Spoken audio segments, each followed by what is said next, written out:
All right, let's talk about the Uglies movie. And right off the bat, I want to say that I think some people on this app have it wrong. I keep seeing this criticism that it's just another movie trying to knock off The Hunger Games and Divergent and the 2010s YA dystopia craze. No, it's not. You know why? Because Uglies predates all of them. It came out in, I want to say, 2005. I read it when I was, I don't know, 9? How old are you in 4th grade? I was in 4th grade.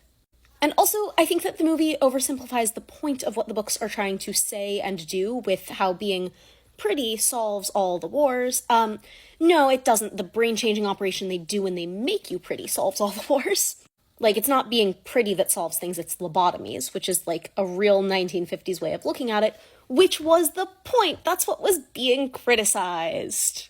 Some of y'all may remember, maybe 3 months ago, 6 months ago, I made a video on here in which I mentioned that the reason it has taken so long to get a movie made of Uglies is that it's impossible to market that movie in a way that doesn't directly undercut the message of those books. I didn't have high hopes for the movie on that front, and I didn't really want to be right, but here I am. I was right. I've got 3 central issues with it. 1, you can't cast an objectively pretty person who's already had a decent amount of success in Hollywood playing a romantic lead as an ugly, and like the only thing you do is frizz her hair up a little. It's the same kind of logic that really annoys me about making Emma Stone ugly by giving her curly hair in The Help. No, the point is not that beauty is superficial or whatever in this universe. It's extreme plastic surgery. A character literally gets clocks done in her eyes, like little teeny gems implanted in her eyeballs, because that's what's in fashion. So casting somebody who's objectively already fitting into the mold of what our society thinks as pretty doesn't inherently undercut that message. That part's not my problem. But it's keeping her fundamentally 100% recognizable and just giving her, like, makeup and airbrushed pores in a way that we know is doable with makeup in our current circumstances, and calling that the pretty version of her. I take issue with that. I maintain that if you're going to do these movies, you either have to do it in animation or with a hefty degree of CGI. There should be a borderline uncanny valley feeling about pretties.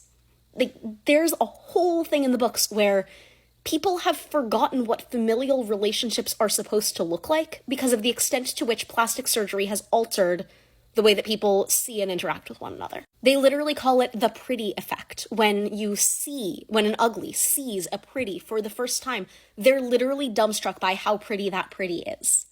Like, this is no disrespect to Joey King, who is genuinely a beautiful human being, playing a beautiful human being.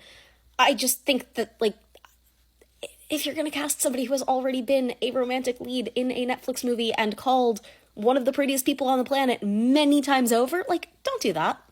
Not for this movie. 2, I think that a good chunk of these books were condensed really heavily for the purpose of making this movie, and that happens. This is a thing.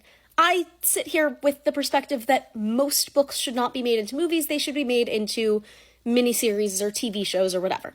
These books, I think more so than most, particularly because the author fundamentally can't be that invested in a 2.5-hour movie for a book that takes 10 to 15 to 30 hours to read. Like, things are going to get cut, things are going to get condensed, and when it's a 4-book series that links into a, 6-8-book world, like, I have concern about what happens in that scenario. Like, it doesn't matter how invested you are in your own project at that point.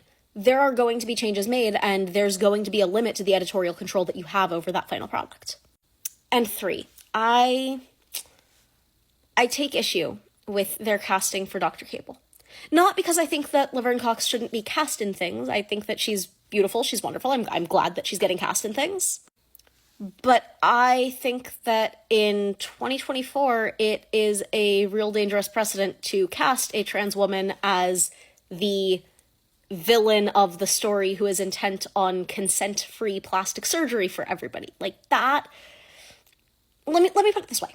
There is room to include trans characters in these stories. I think that you can do wonderful, incredible things in universe with this series, where making somebody pretty could absolutely include making their exterior match their interior.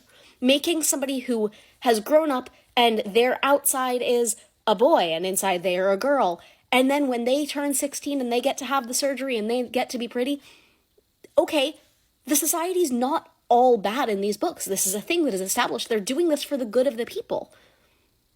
Make that character match. That's fine. I take no issue. It's trans people in the Uglies universe, absolutely 100%. But don't make your mastermindy villainy character the only trans character in the whole thing, or at least visibly and well known to be. Like, don't do that. Don't give the crazy right-wing people more talking points and more reasons to ban books than they already have. I really want to know who thought that was a good idea. Especially because it's like a well-stated thing in the book that Dr. Cable looks scary. Like, no, we're not going there. To be clear, I think that there are things that the books and frankly the movie do well. I just think that it was kind of a rushed process and they didn't do as much to heighten the points that the books are fundamentally trying to make as I wish they would have. I also think that there's part of me that has to acknowledge that I really, really loved these books when I was ages 9 through 15. Part of me still really loves them. Part of me still really thinks about them and relates to them frequently. But also, I am 25, and these books are not necessarily written for me anymore. And this movie was not made for me anymore. And I think that I do have to sit back and be okay with that. And if the message of those books does get conveyed in a way that makes sense to today's preteens, tweens, teenagers, great, wonderful, they've served their purpose, and I can't be mad about it. Anyway, what are your 2 cents? I'd love to hear about it. Let me know in the comments, please.